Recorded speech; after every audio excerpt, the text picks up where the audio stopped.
여러분 안녕하십니까? 정관용입니다. 한 해가 마무리될 때 다사다난한 한 해 이런 표현들 많이 하죠. 그런데 올해 연말은 유난히 더 안타까운 일들이 계속 벌어지네요. 오늘 오전 9시 7분쯤 태국 방콕에서 출발한 제주항공 여객기가 전남 무안공양에 착륙 중 폭발하는 사고가 일어났어요. 여객기에는 승객 175명, 승무원 6명, 모두 181명이 탑승한 것으로 확인됐는데 계속 사상자가 늘어나고 있는 상황입니다. 부디 단 한 분이라도 더 무사하시길 정말 간절히 바라봅니다. 정관용의 시사본부 12월 29일 일요일 순서 시작합니다.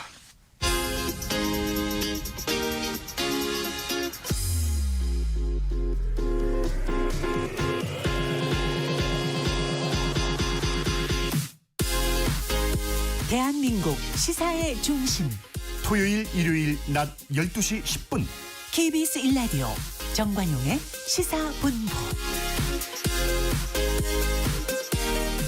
연말기획 소리로 돌아보는 2024 뉴스 브리핑. 어제는 윤 대통령의 12.3 비상계엄부터 탄핵소추 가결까지 그 숨가쁘게 이어온 시간들을 정리해봤는데요. 오늘 그 두 번째 시간 국민의힘 한동훈 대표 사퇴부터 최근까지의 상황 정리해 보겠습니다. 곽지연 리포터 어서 오세요. 네, 안녕하세요. 국민의힘 한동훈 대표 거센 책임론에 밀려서 결국 당대표 자리에서 물러났죠. 네, 이 비상계엄이 발생한 지 13일 만이었습니다. 국민의힘 한동훈 대표 사퇴했습니다. 한 전 대표가 취임 146일 만에 이렇게 물러나면서 국민의힘은 또다시 비상대책위원회 체제로 전환했습니다. 지난 16일 월요일 KBS 9시 뉴스로 그 소식 들어보시죠. 굳은 표정으로 기자회견장에 들어선 한동훈 대표. 탄핵안 가결 이틀 만에 대표직에서 물러났습니다. 더 이상 당 대표로서의 정상적인 임무 수행이 불가능해졌습니다. 당 대표직을 내려놓습니다. 불법 계엄을 앞장서 막아낸 게 진정한 보수의 정신이라며 탄핵 찬성을 후회하지 않는다고 말했습니다. 마음 아프신 우리 지지자분들 생각하면 참 고통스럽지만 여전히 후회하지 않습니다.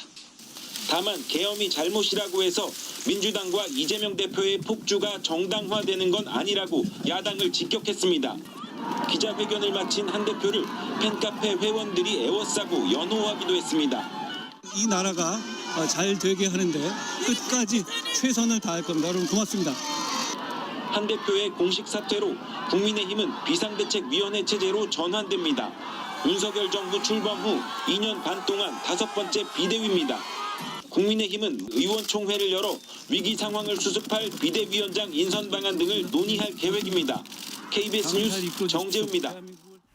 한동훈 전 대표는 이 당 전면에 나선 이래 윤석열 대통령과 계속 갈등 관계였는데 윤 대통령의 탄핵안 통과는 결국 한 대표 사퇴로도 이어진 셈이에요. 네, 이 한동훈 전 대표는 취임 후 5개월 동안 윤석열 대통령과 정말 갈등이 끊이지 않았습니다.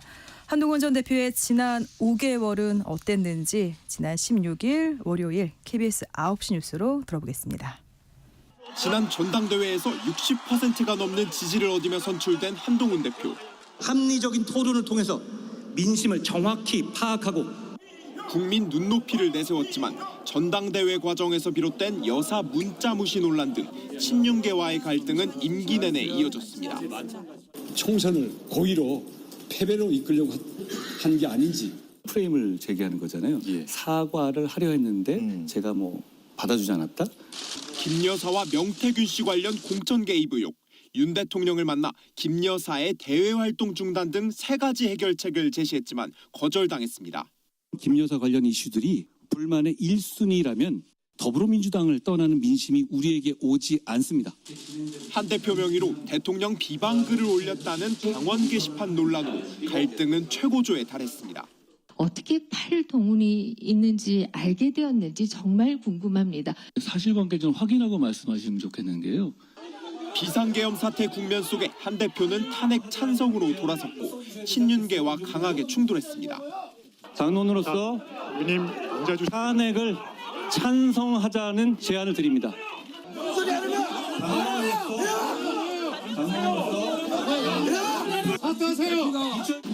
측근인 친한계 지도부마저 줄사퇴하면서 146일 만에 대표직을 사퇴했습니다.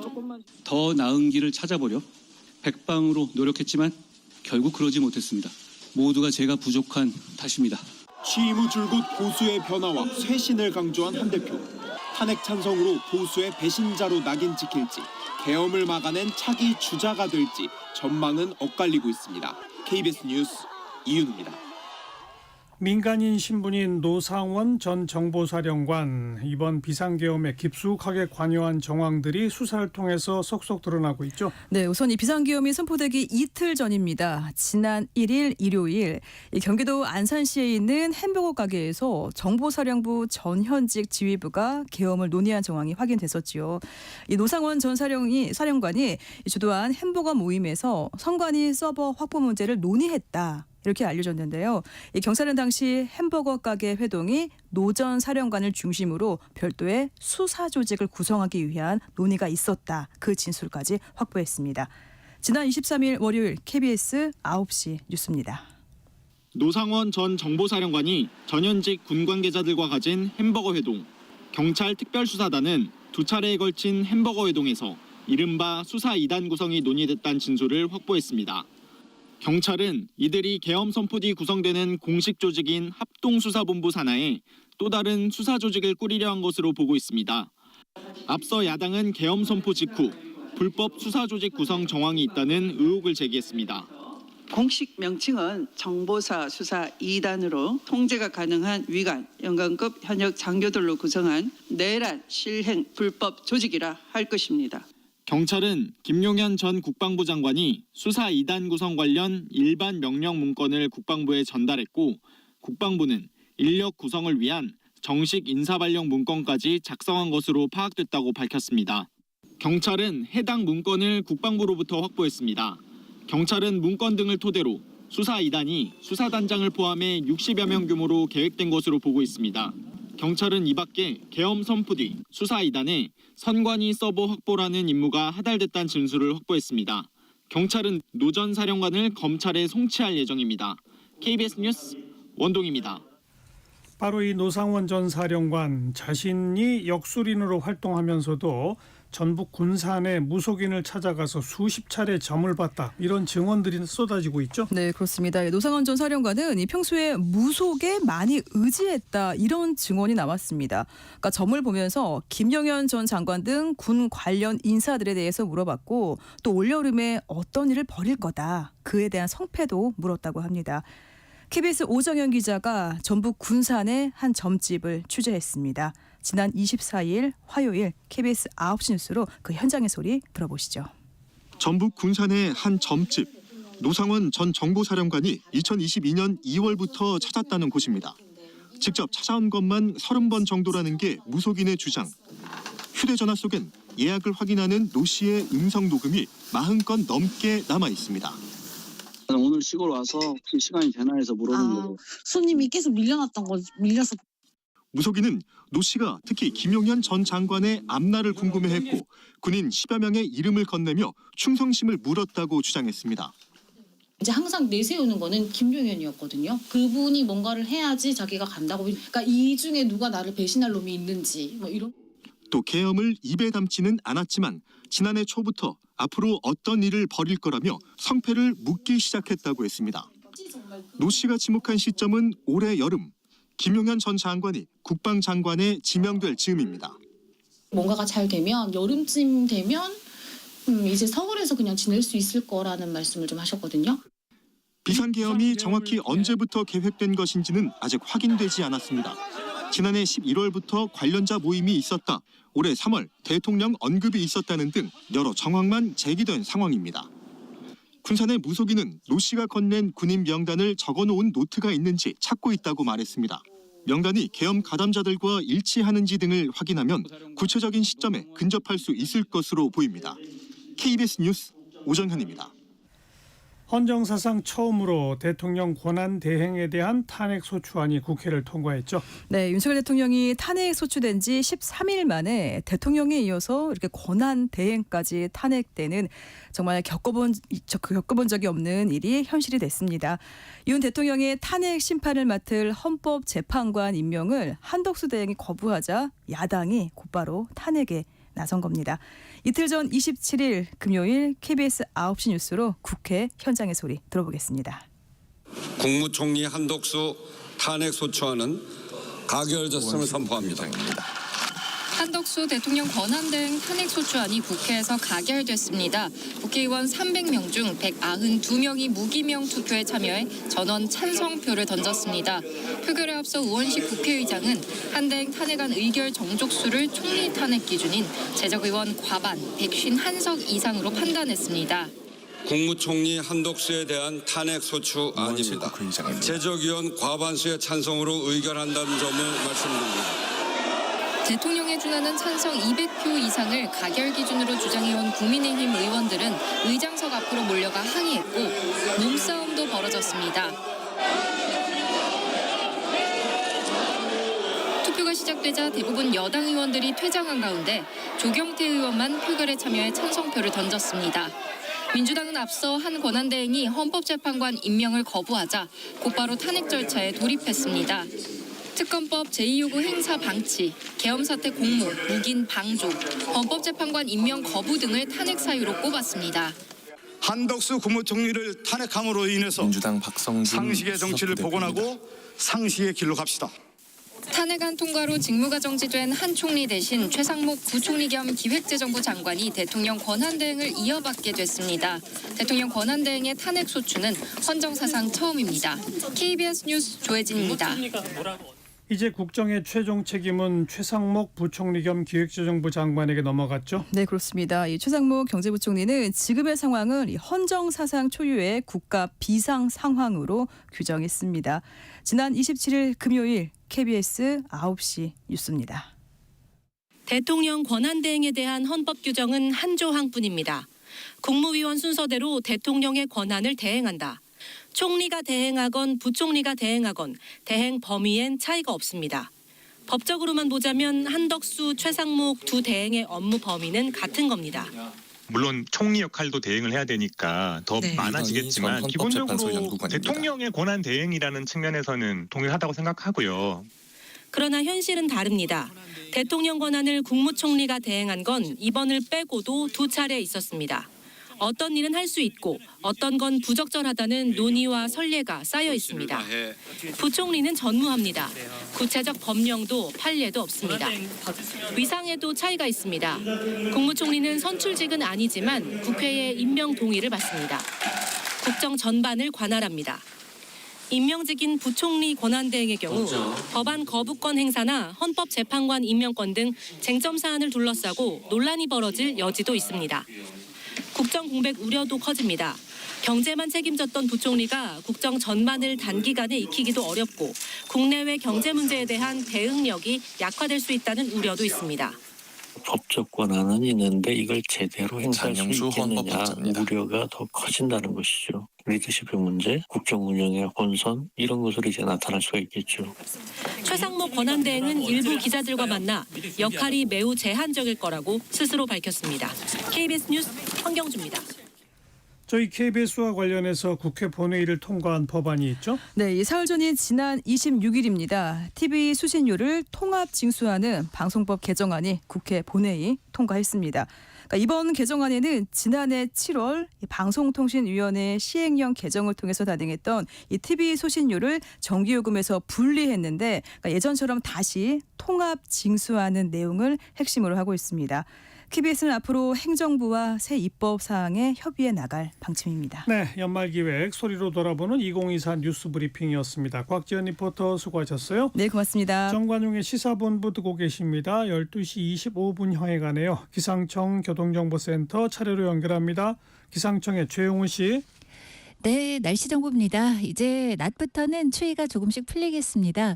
경기 동부나 강원 내륙 산지의 한파특보가 오전 10시에 모두 해제가 됐습니다. 한파 관련 특보는 현재 없는 상황이고요. 건조함은 계속되고 있습니다. 오늘 전국이 막다가 차츰 구름량이 늘겠고 동해안은 대체로 맑은 가운데 건조 경보와 주의보가 내려져 있어서 대기가 매우 메마른 지역입니다. 산불 나지 않도록 불씨 관리 잘 해주셔야 되겠습니다. 오늘 낮 기온 서울이 어제보다 4도 정도 높은 영상 5도까지 오르겠습니다. 대전이 6, 강릉 7, 광주 대구 8도, 부산 제주 10도까지 예보돼 어제보다 기온이 높겠고 내일 월요일은 한 주 중 기온이 가장 높을 전망인데요. 서울은 내일 아침 영상권 영상 2도로 출발해서 영상 9도까지 기온이 오르겠습니다. 다른 지역도 내일 기온은 꽤 오늘보다 더 오를 것으로 예상되고요. 12월 마지막 날과 2025년 첫날 화요일과 수요일은 대체로 맑거나 가끔 구름이 많은 하늘 예보돼 있는 가운데 기온은 평년과 비슷하거나 약간 높겠습니다. 내일은 전국이 흐려지겠고요. 늦은 새벽부터 경기 동부나 강원 내륙 산지, 충북과 경북에 가끔 비나 눈 예보가 있습니다. 현재 서울 기온 4.5도까지 올랐습니다. 날씨 정보 전해드렸습니다. 계속해서 이 시각 교통 상황입니다. KBS 교통정보센터의 서휘영 씨가 알려드립니다. 네, 휴일 정오가 지났지만 도로에 교통량이 많은 편은 아닙니다. 다만 사고가 있어서 조심하셔야겠는데요. 먼저 서울 시내 강변북로 구리 방향 동작대교 4차로에 추돌 사고 있습니다. 고속도로는 서해안고속도로 서울 쪽 서평택 분기점 부근 1차로에 사고 있는데요. 처리는 완료됐지만 아직 일대 혼잡하고요. 이후 일직에서 금천까지 막히는데 그 사이 금천 나들목에 사고 있습니다. 반대 목포 방향 팔곡분기점에서 매송 나들목까지 정체인데요. 그 사이 용담터널에 발생한 사고 여파입니다. 중부 내륙고속도로 양평 쪽 충주분기점에서 속도 내려갑니다. 30분 전 있던 사고 때문이고요. 처리는 완료됐습니다. 영동고속도로 인천 쪽 덕평 휴게소 1차로에 고장난 승용차가 서 있습니다. 차로 변경에 유의하셔야겠고요. 논산 천안고속도로 천안 쪽 정안 휴게소에서 정안 나들목까지 정체, 반대 논산 방향은 남풍세에서 차량 터널까지 속도 내기 어렵습니다. KBS 교통정보센터였습니다.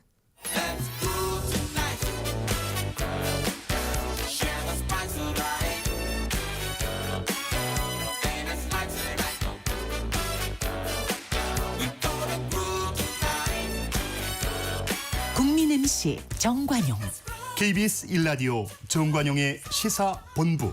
들어보면 달라요. 국제뉴스 정리하는 움직이는 세계입니다. 서울신문의 송현서 기자, 안녕하세요. 네, 안녕하세요. 이 국제뉴스 정리하기에 앞서서 오늘 전북 무안공항에서 착륙 중이던 제주항공여객기 폭발 사고, 지금 상황 어떻습니까? 네, 무안공항에서 승객 175명과 승무원 6명 등 181명을 태운 여객기가 착륙 중에 활주로 외벽과 충돌하면서 폭발하는 사고가 발생했고요. 태국 방콕에서 출발한 제주항공 여객기였습니다. 사고 원인은 아직 조사 중이지만 랜딩 기어가 내려오지 않은 상태에서 동체 착륙을 시도했다가 속도를 줄이지 못하고 외벽과 충돌한 것으로 추정이 됩니다. 랜딩 기어가 고장난 건 조력 충돌 때문이다라는 추측이 나오고 있는데요. 이번 사고로 현재까지 사망자는 62명, 생존자는 2명으로 집계가 됐지만 사고 동체에 워낙 큰 폭발과 화재가 발생했기 때문에 안타깝게도 사망자는 계속 늘어날 것으로 보입니다. 현재 제주항공은 전사 비상회의체를 소집해서 상황 피해를 확인 중이고요. 최상목 대통령 권한대행이 이번 사고와 관련해서 긴급회의를 개최하고 중앙재난안전대책본부를 가동했습니다. 최 권한대행도 현장으로 이동해 직접 상황을 살필 예정입니다. 아유, 참 안타깝네요. 자, 그 아제르바이잔 여객기 추락 소식, 좀 사고 초반부터 원인에 대해서 여러 가지 의문이 많았었죠? 네, 25일 오전이었습니다. 아제르바이잔 수도 바쿠를 출발해서 러시아 연방인 체첸공화국의 그로즈니로 가던 아제르바이잔 항공 여객기가 카자흐스탄 서부 악타우 인근에서 추락하면서 최소 38명이 사망을 했습니다. 사고 당시 장면이 담긴 영상을 보면 여객기는 비상 착륙을 위해서 완만한 각도로 고도를 낮추다가 기체 중심부가 먼저 지면과 닿은 후에 이제 폭발과 화염에 휩싸였습니다. 여객계 승무원들과 승객들은 충돌 전 기체에 강한 충격이 있었다 이렇게 증언하고 있습니다. 그래서 처음에는 기내에 있던 사람들이 비행기와 셋대가 충돌한 것이다 이렇게 생각을 했었는데 이후에 연달아서 충격음과 폭발음이 들리면서 셋대가 원인이 아니라는 생각을 하게 됐다고 목격담을 전했습니다. 그리고 사고로 인한 화재가 진압이 된 이후에 사고 동체 측면에서 뭔가가 관통한 듯한 큰 구멍이 하나가 이제 목격이 됐고요. 확인이 됐고 그 주위를 둘러싸고 크고 작은 구멍들이 발견이 되면서 의심이 더욱 커졌습니다. 비행기가 추락하면서 엄청난 폭발과 화재가 있었는데도 탑승객의 절반에 가까운 29명이 목숨을 건지면서 크리스마스의 기적이다라는 이야기가 나왔었는데요. 아무래도 비행기가 전면으로 지면과 충돌한 게 아니라 기체 앞쪽을 중심으로 지면과 닿으면서 비행기 뒤쪽 좌석 승객들은 기적적으로 목숨을 구할 수 있었던 것으로 보입니다. 근데 그 사고 비행기에 있었던 의문의 구멍들 또 승객들이 들었다는 폭발음 이런 것들이 러시아의 미사일 때문이 아니냐 이런 의혹이 나왔잖아요. 네, 먼저 미국 당국이 이런 의혹을 제기하면서 언론을 통해 공개가 됐고요. 이후에 아제르바이잔 쪽에서도 같은 내용의 초기 보고서를 공개하면서 러시아가 여객기를 오인해서 격추했다는 설이 돌기 시작했습니다. 여러 가지 근거가 있는데요.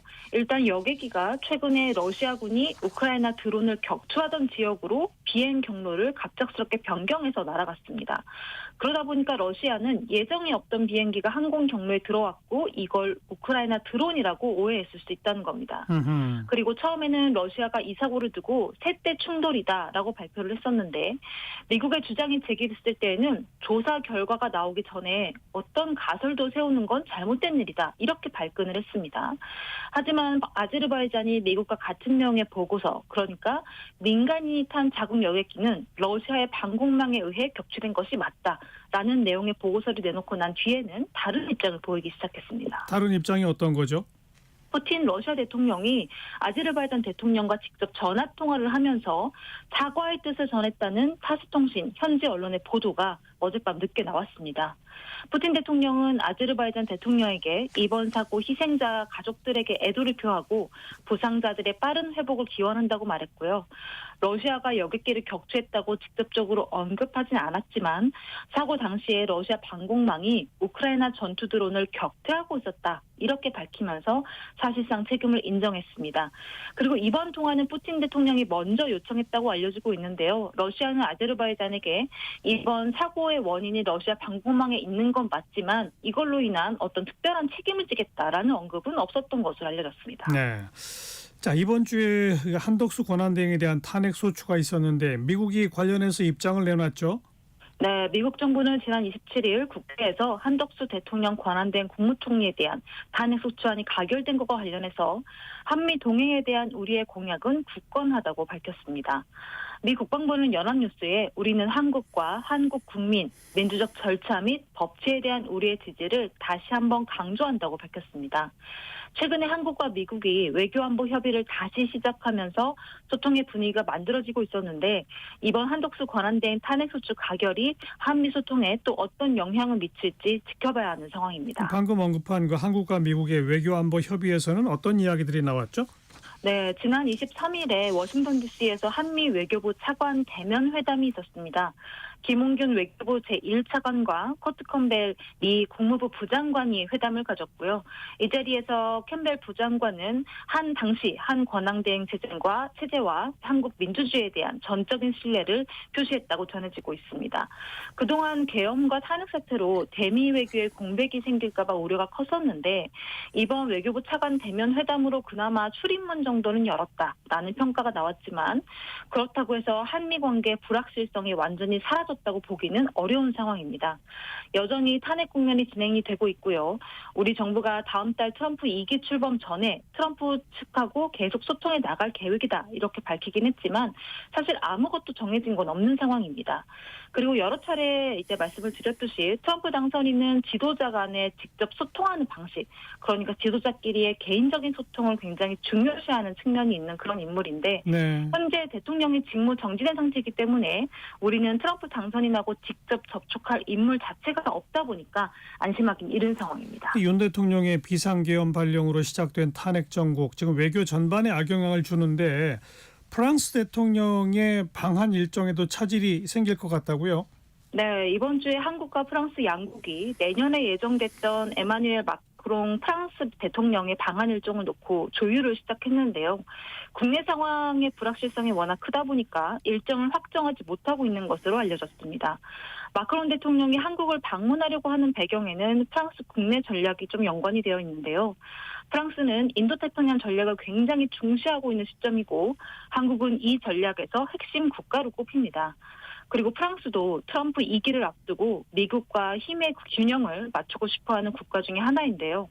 나토 방위 분담금으로 이 유럽과 충돌이 예상되고 있는 상황에서 프랑스로서는 미국에 덜 의존할 수 있는 독자 노선이 필요한 상황이고요. 그런 면에서 인도태평양 전략이 반드시 필요하고 이 전략 안에 한국이 포함되어 있는 겁니다. 네, 지금 프랑스 국내 정치 분위기가 마크롱 대통령한테 아주 안 좋잖아요. 네, 현재 마크롱 대통령은 2기 임기 후반을 지나고 있는데요. 지난 6월에 유럽 의회 선거에서 중도연합이 대패를 했고 조기 총선이라는 도박을 걸었지만 결국 다수당을 확보하지 못한 채 의회가 출범을 했습니다. 이달 초에는 결국 의회 정부 불신임으로 62년 만에 정부가 처음으로 붕괴하는 사태도 발생했습니다. 이후에 중도 성향의 베테랑 정치인인 프랑스와 바이로를 새 총리로 지명했지만 마크롱 대통령이 향후에 이러한 교착 상태를 해소할 수 있는 돌파구를 찾지 못하면 임기를 채 마치지 못하고 사임할 가능성도 제기되고 있습니다. 네, 미국의 트럼프 당선인이 지금 자치권이 있는 그린란드를 돈 주고 사고 싶다 이런 얘기를 했네요. 네, 트럼프 당선인이 덴마크 주재 미국 대사를 지명하는 자리에서 미국에게는 그린란드 소유권이 절대적으로 필요하다 이렇게 이야기를 하면서 영토 확장 가능성을 내비쳤습니다. 그린란드는 1721년에 덴마크 식민지였고요. 이후에 덴마크 영토로 편입이 됐다가 1979년에 덴마크 정부가 제한적으로 자치권을 인정한 지역입니다. 2008년에는 자치권 확대 법안이 통과가 되면서 엄연히 덴마크와는 별도의 의회와 내각이 있는 덴마크 자치령이고요. 한반도 전체의 9배 정도 되는 세계에서 가장 큰 섬으로 꼽히기도 합니다. 근데 미국이 그린란드를 아예 돈 주고 사버리겠다 이렇게 얘기한 게 처음은 아닌데요. 1946년에는 1억 달러 상당의 금을 제시하면서 덴마크한테 팔아라라고 제안을 했는데 거부를 당했고 2019년에는 트럼프 1기 당시였죠. 당시에 트럼프 대통령이 그린란드 매입에 관심을 보이면서 그린란드를 팔면 카리브해에 있는 미국령인 푸에르토리코를 주겠다라는 구체적인 협상 계획까지 내놨었는데 당시 덴마크 총리가 터무니없다고 반발하면서 또 무산이 됐었습니다. 미국이 이렇게 그린란드에 욕심을 내는 배경은 뭡니까? 일단 경제적, 지정학적 가치가 상당히 크기 때문인데요. 일단 그린란드에는 광물 자원도 많고요. 섬 주변으로 석유나 천연가스도 많이 매장돼 있습니다. 지정학적으로 봤을 땐 그린란드가 유럽과 북미로 이어지는 최단 경로에 있기 때문에 미국의 탄도미사일 조기 경보 시스템, 그러니까 적국에서 탄도미사일을 발사했을 때 이걸 빠르게 인지하고 대응할 수 있는 시스템을 설치하기에 굉장히 좋은 장소입니다. 그래서 실제로 지금 미국은 이미 그린란드에 공군 기지를 운용을 하고 있고요. 또 북극하고도 연관이 있는데요. 최근에 기후변화 때문에 북극 얼음이 많이 녹아서 없어지고요. 그 사이에 이제 북극에 새로운 길이 열리고 있다. 여러 번 설명을 드렸었는데 이 길을 누가 차지하느냐에 따라서 경제적으로, 군사적으로 이득을 얻을 수가 있기 때문에 러시아를 포함해서 지금 너도나도 북극이 자국의 영역이다. 이렇게 주장하고 있는 상황입니다. 특히 이미 중국이 2018년도에 이 북극 항로에 대한 개발과 인프라 구축 계획을 발표를 했는데 중국을 견제해야 하는 미국 입장에서는 이 그린란드를 확보하는 게 북극에서의 영향권을 먼저 차지할 수 있는 수단 중에 하나다. 이렇게 인식을 하고 있는 겁니다. 그리고 참고로 이제 트럼프 당선인이 파나마에 대해서도 욕심을 드러냈는데요. 이번 주 초에 이 파나마 운하 통행료를 할인해주지 않으면 운영권을 돌려받겠다. 이렇게 엄포를 내놨었습니다. 근데 이 배경에도 파나마에 대해서 경제적인 영향력을 키우고 있는 중국에 대한 경고 아니냐라는 해석들이 나왔습니다. 네, 이 파나마나 그린란드 쪽은 아주 강력 반발하죠? 맞습니다. 영토 주권을 전혀 타협할 수 없다라면서 지금 트럼프 당선인의 위협을 맞설고 있고요. 그린란드 총리는 그린란드를 매물로 내놓은 적이 없다. 앞으로도 그럴 것이다. 이렇게 못을 받고 있습니다. 지금 트럼프 당선인이 내세우고 있는 미국 우선주의라는 게 단순히 전통적인 관점의 고립주의하고는 다르다라는 거에 좀 초점을 둬야 될 필요가 있는데요. 미국을 우선에 두고 내적으로만 미국을 챙기겠다가 아니라 이렇게 파나마나 그린란드처럼 다른 나라 영토를 미국으로 흡수하려는 팽창주의적인 성격이 강하다는 겁니다. 그래서 사실상 다 미국 거야 라고 하는 의지가 강하고 지금 이런 상황들을 덴마크에서는 가볍게 받아들이고 있지 않습니다. 그래서 덴마크 한 교수는 사람들이 더 이상 트럼프 당선인의 발언에 대해서 웃기다, 전혀 말도 안 된다, 이렇게 생각하지 않는다라고 이야기를 하면서 분명하고 적절하게 대응해야 한다고 경고했습니다. 네, 이 트럼프 당선인이 WHO 세계보건기구에서 탈퇴하는 그런 계획을 세우고 있다는 소식도 있네요. 네, 트럼프 인스틴 관계자들이 트럼프 당선인이 내년 취임식 당일에 취임 즉시 세계보건기구에서 탈퇴하겠다는 발표를 할 계획으로 전해지고 있습니다. 지금 예상이 됐던 일이긴 합니다. 트럼프 당선인이 대선 승리 후에 백신 회의론자로 악명이 높은 로버트 케네디 주니어를 보건복지부 장관으로 지명을 했을 때부터 세계보건기구와는 다른 길을 갈 것이다 라는 해석이 나왔었고요. 코로나19 팬데믹이 한창이었던 2020년 7월에도 세계보건기구가 중국의 편향적이라는 이유로 탈퇴를 통보한 적이 있었는데요. 다만 탈퇴를 통보해도 1년 뒤에나 정식 탈퇴가 가능한데 바이든 대통령이 당시에 정권을 바로 가지고 오면서 세계보건기구 복귀를 발표했기 때문에 탈퇴가 현실화되지 않았었습니다. 미국이 WHO를 탈퇴하면 어떤 일들이 벌어집니까? 아무래도 미국의 탈퇴가 현실화가 되면 미국은 물론이고 글로벌 전체의 질병 대응 능력도 상당한 타격을 입을 것이다 이렇게 우려하고 있습니다. 왜냐하면 미국은 세계보건기구 예산의 약 16%를 책임지고 있는 최대 자금줄입니다. 세계보건기구 측은 미국과 협력할 준비가 되어 있다 이렇게 이야기하고 있지만 트럼프 당선인은 일단 국제기구 자체를 굉장히 신뢰하지 않는 편에 속하는 지도자고요. 그리고 특히 코로나19 팬데믹을 겪으면서 백신의 필요성을 계속 강조해왔던 세계보건기구와는 다르게 백신 의무화에 분명한 반대를 표명했던 인물이 트럼프입니다. 그리고 미국이 세계보건기구에서 탈퇴해서 자체적인 보건 시스템을 주장하게 되면 팬데믹 같은 일이 다시 벌어졌을 때 이전보다 훨씬 더 큰 피해가 발생할 수 있다는 우려가 있고요. 무엇보다도 세계보건기구의 자금줄이 마르게 되면 세계보건기구를 통해서 의료 지원을 받아온 빈곤국들이 가난한 국가들이 큰 위기에 처할 가능성이 있어 보입니다. 그렇군요. 마지막으로 이 테라 루나 폭락 사태 핵심 인물이죠. 권도형 씨 지금 미국으로 넘어가지 않으려고 온갖 수단을 총동원하고 있다면서요? 네, 현재 권 씨는 몬테네그로에 수감되어 있죠. 몬테네그로 법무부가 지난 27일에 권 씨를 미국으로 범죄인 인도한다는 명령서에 서명을 했습니다. 근데 권 씨 측 변호사들이 미국 인도 결정에 맞서서 법적인 온갖 수단을 총동원해서 미국행을 피하기 위해 애를 쓰고 있습니다. 왜냐하면 미국은 경제범죄 형량이 굉장히 세게 나오는 국가이기 때문에 권 씨가 미국으로 가면 사실상 무기징역에 가까운 처벌을 받을 수가 있거든요. 그래서 원래는 한국에서 처벌을 받기를 원했었는데 몬테네그로가 미국과 범죄인 인도 서명을 하면서 권 씨의 미국행은 피하기 어려울 것으로 보입니다. 네, 지금까지 서울신문의 송현석 기자였어요. 고맙습니다. 감사합니다.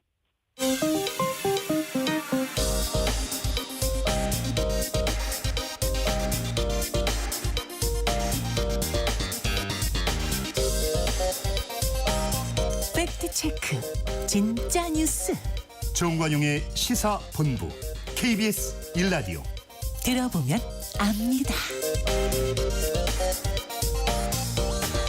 아무튼 경제 코너입니다. 김원장 전 KBS 기자 안녕하세요. 안녕하세요. 계엄 사태 이후에 경기가 지금 빠르게 냉각되고 있는 그런 지표들이 나오고 있죠.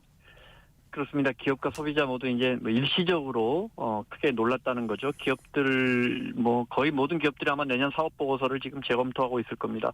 한은이 기업 경기 실사 지수 BSI 많이 들어보셨죠? 이 한은이 한 600개 기업 조사하는 건데 그 전에도 34개월 연속 100 이하였거든요. 100 이하가 이제 앞으로 경기가 안 좋을 것이다 이런 건데. 그래서 이제 90대 후반이었거든요. 근데 이제 계엄 선포되고 84로 뚝 떨어졌어요. 내년 1월이. 그래서 12포인트가 급락해서 정말 급전직하고 있고 한은이 또 CCSI라고 소비자 심리지수 이게 이제 소비자들에게 내년 경기 앞으로 경기 어떻게 될 거예요. 100 이하면 안 좋은 건데 7월에 103 이렇게까지 올라가고 올해 100 정도에서 왔다 갔다 했는데 계엄 선포 이후에 88까지 떨어졌고. 아이고. 일시적이고 조금씩 나아질 건데 롯데마트만 해도 지난달에 비해서 월 1 매출이 15% 정도 줄었다 이러니까 충격파가 있는 거죠. 서민들이 주로 이제 여행, 외식, 의류 이런 거 줄이니까 서민들이 더 좀 먼저 이 충격파를 먼저 받는 구조겠죠. 기업도 계약직을 먼저 정리하니까요. 네.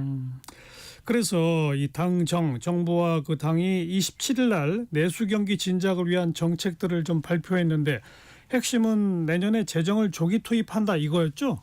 그렇습니다. 그러니까 다음 달과 2월에 최대한 재정을 빨리 푼다는 겁니다. 그래서 내년 정부 재정이 667조 원 정도인데 상반기에 1, 2분기에 3분의 1을 먼저 쓰겠다는 겁니다. 돈을 생활물가 안정, 서민 생계비 부담 완화를 위해서 한 11조 원, 또 노인 일자리 이런데 한 이런 일자리 124만 개 만드는 게 목표인데 그중에 1분기에 90%를 집행하겠다. 온누리 상품권 할인율을 설 명절 기간에 15%까지 확대해서 지갑을 조금 더 열게 하는 정책들 이런 정책들을 내놨습니다.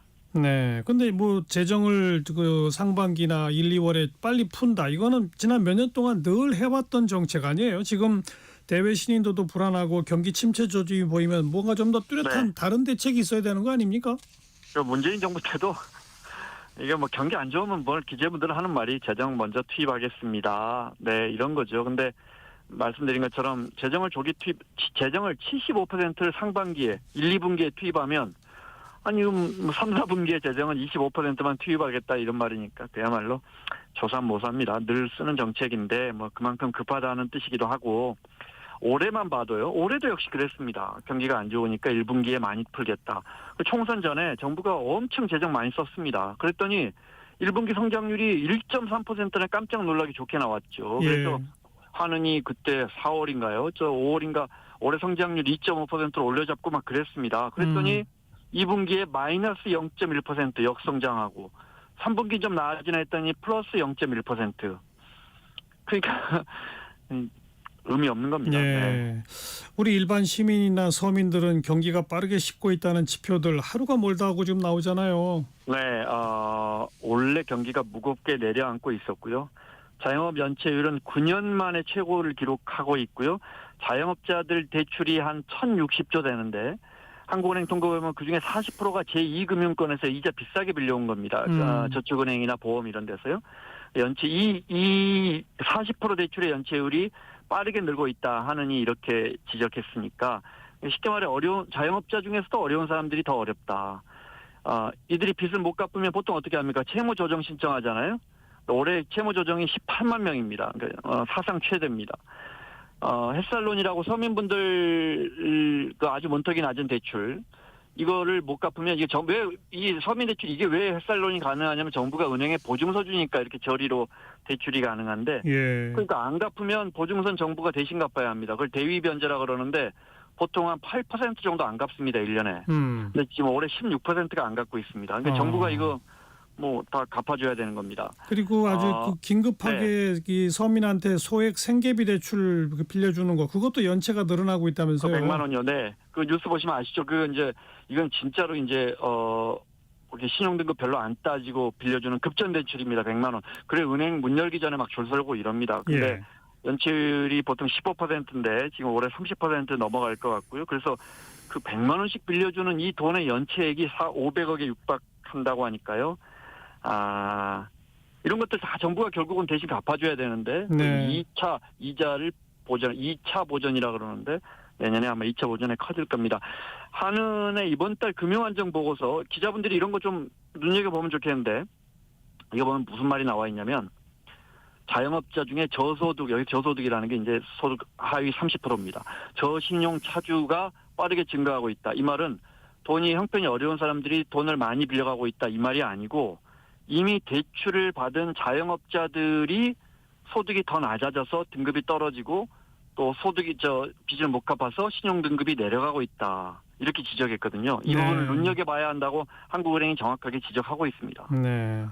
그러니까 이미 책정된 예산을 조기 집행하는 정도 갖고는 안 되고 더 재정을 확대하는 추가 경정 예산 이런 게 필요하다는 거 아니에요? 이제 민주당은 계속 돈을 더 풀자고 하고 있고 예산안 통과가 된 지 얼마 안 됐지만 이창용 한국은행 총재 원래 이제 아시다시피 중앙은행 총재는 재정에 대해서는 절대 서로 언급하면 안 됩니다. 정부도 금리에 대해서는 한국은행의 영역이니까 이야기하면 안 되는데 이창용 총재가 강력하게 추경 필요하다고 이야기를 해버렸고 경기 전망이 내년에 선진국 중에 뭐 진짜 독일하고 한국만 급격하게 꺾이고 있습니다. 그런데 차상목 부총리 이번에도 대외 불확실성이나 민생 상황 봐가면서 적절한 대응 조치가 검토하겠다. 이 말만 정말 하거든요. 이게 그런데 이게 진짜 대외 불확실성을 봐가면서 대응하겠다는데 이미 너무 불확실하고요. 네, 환율도 지금 1,500선이 이번 주에 어떻게 될지 매우 위태로워졌고 저는 뭐 1,500선은 버틸 것 같다. 우리 펀더멘탈이 그렇게 말씀드렸지만 1,500선이 뭐 매우 불안해졌고 네. 이런 상황에서 한 부총리가 지금 내년 성장률 2% 아래로 떨어질 거라는 건 국회에서 인정을 했습니다. 자신도. 예. 네, 자신도 인정을 했고 한국은행도 1.9 시중 금융기관들은 전부 1.5까지도 내려다보고 있는데 여기에 원론적인 이야기만 하고 있고 하나만 더요. 기재부가 2년 동안 세수 계산 잘못해서 지금 80조 원 넘게 세수가 펑크가 났는데 그랬죠. 세금이 덜 들어오고 있는데 예. 내년 세수 전망치가 올해보다 성장률은 떨어지는데 337조입니다. 그러니까 올해보다 45조 원 더 거칠 거다 이렇게 예상해놨어요. 성장률은 올해보다 더 떨어지는데 그리고 이거 내년에 세수 잘 거치겠느냐 질문했더니 뭐 GDP 전망 조금 낮아진다고 해서 세수 축에 크게 영향받지는 않을 것 같습니다. 이렇게 이야기했던데 이게 정말 이거는 이미 80조 펑크가 났는데 이미 80조 원이나 잘못 계산을 했는데 이렇게 말하지 말고 그러게요. 정부가 세수 예측을 잘못한 부분이 있기 때문에 2년에 걸쳐서 내년에 좀 이 낮춰진 성장률에 세입 예산 큰 차이 나지 않도록 최대한 노력하고 선제적으로 대응하겠습니다. 이렇게 이야기를 하는 게 예. 맞는 거 아닌가. 최 부총리 뭐 언제든 지금 뭐 권한대행인데 언제든 퇴임할 텐데 딱 분명한 건 하나입니다. 이 사람 나가고 나면 우리 재정은 100조 원가량 적자 기록이 남겠죠. 네. 그건 분명합니다. 네. 결국 대책이라면 재정 확대가 불가피한 거 아니에요? 그렇습니다. 참 지금 말씀드린 것처럼 공교롭게 독일 경제가 유럽에서 기울고 있는데 유독 독일만 해도 이게 재정을 펑펑 쓰면 안 되는 거죠. 그렇지만 유럽에서 유독 다른 나라들도 국가부채 비율이 우리보다 훨씬 높은 나라들도 재정을 확대하고 있거든요, 사실. 예. 그런데 독일만 이렇게 주머니를 조이고 있는데 독일만 경제가 급격히 안 좋아지거든요. 그러니까요. 방법은 재정을 좀 더 확대하고 정부도 이 부분은 생각이 같지만 마중물을 푸는 속도를 좀 빨리 해야 할 그런 상황입니다. 네. 김원장 전 KBS 기자였어요. 고맙습니다. 고맙습니다. 네, 빠니 바비올라의 Unchained Melody 들으시고요. 1시 2부에 다시 옵니다.